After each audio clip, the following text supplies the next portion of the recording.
Hey guys, today we're going to talk about start buttons.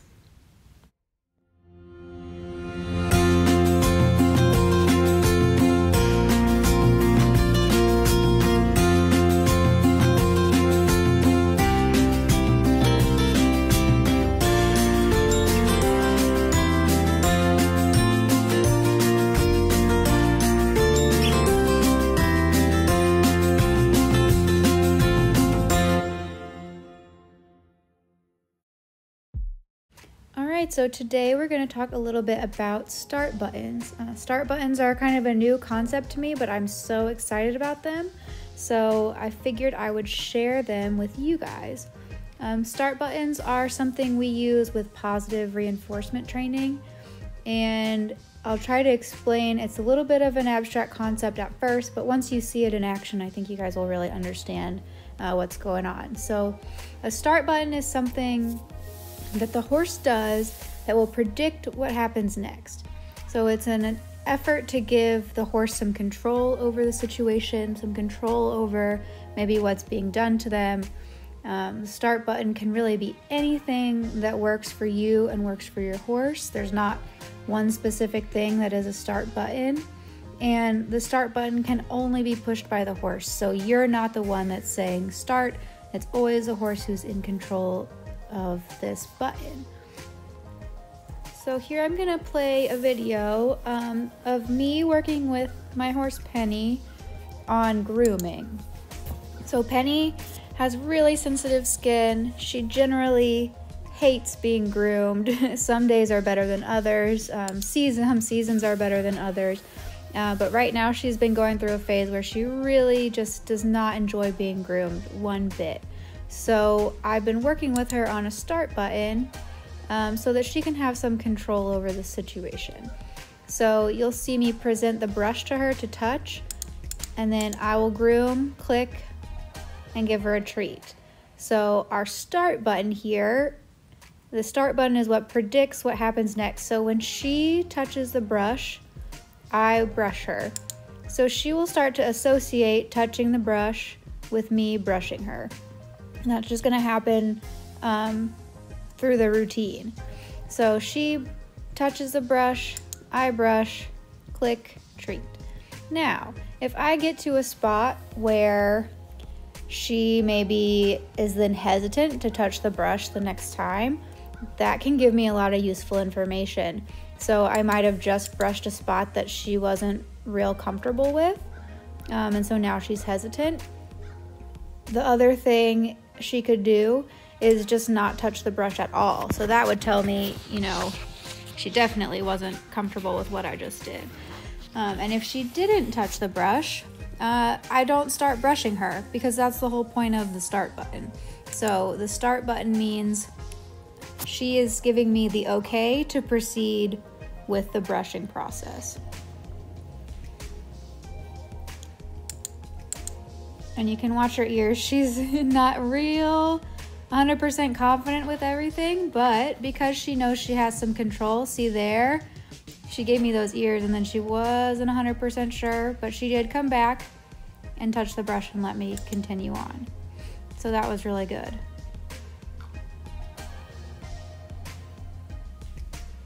And then she's ready to go again. And this whole start button thing is new for Penny.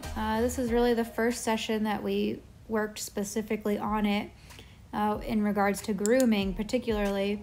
So you'll notice I am giving her a lot of food through this process.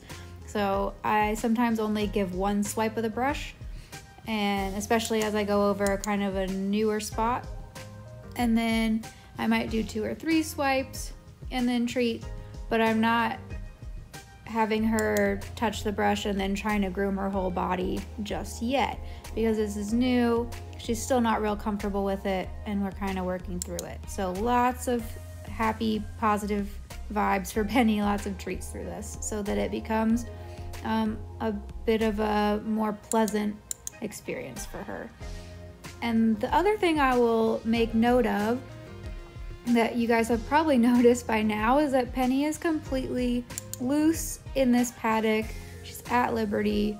And I think that is so important for doing this kind of work, because she needs to know that she can leave and say no if she doesn't like what I'm doing, because that's the whole point of this start button: building consent, allowing her to say no, and also giving her a way to communicate, yes, it's okay to proceed.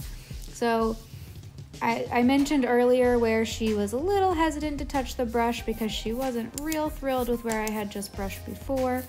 But if I did something, if I pushed her way over her threshold and she was just like, nope, I'm done, she could walk away from me and tell me that. So I like to give her that option, because if she were tied up and couldn't get away from me, that's when historically she has done things like kicking out, or kind of looking like she might bite.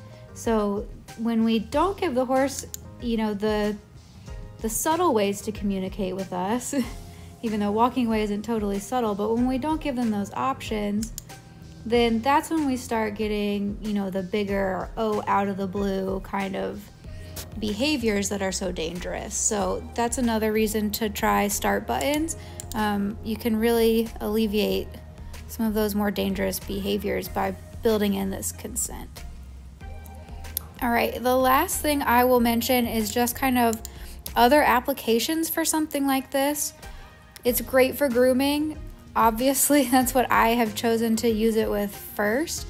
But there's also a ton of applications for any kind of husbandry behavior that has to be done to your horse, that they may or may not ever really enjoy or let you do otherwise. By giving them consent and allowing them to be a partner in the process, you can get so much more done. So things I'm thinking about, kind of top of mind for me as a physical therapist, things like bandage changes, or giving the horse shots, or helping them through a dental procedure, or wrapping their legs, or even handling their foot. Say they have an abscess and you're wrapping their foot or something like that. If your horse is having a lot of trouble with handling those situations, doing something like building a start button in, especially if you start training that before you get to the point where the horse is in significant pain, can be a really great way to deal with that. So let's review a little bit here with this slide, what exactly start buttons are, and make sure that all makes sense to you guys. Okay, so looking at my example of using Penny touching the brush before I brush her as a start button. So her touching the brush predicts that I am then going to take the brush and give it a swipe across her body somewhere, right? So that gives her some control over the situation.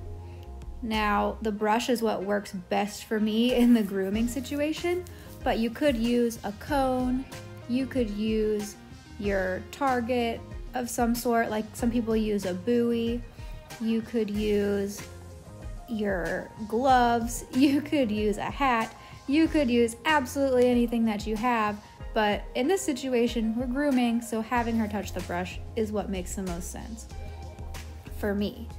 Now, the last thing, the start button can only be pushed by the horse.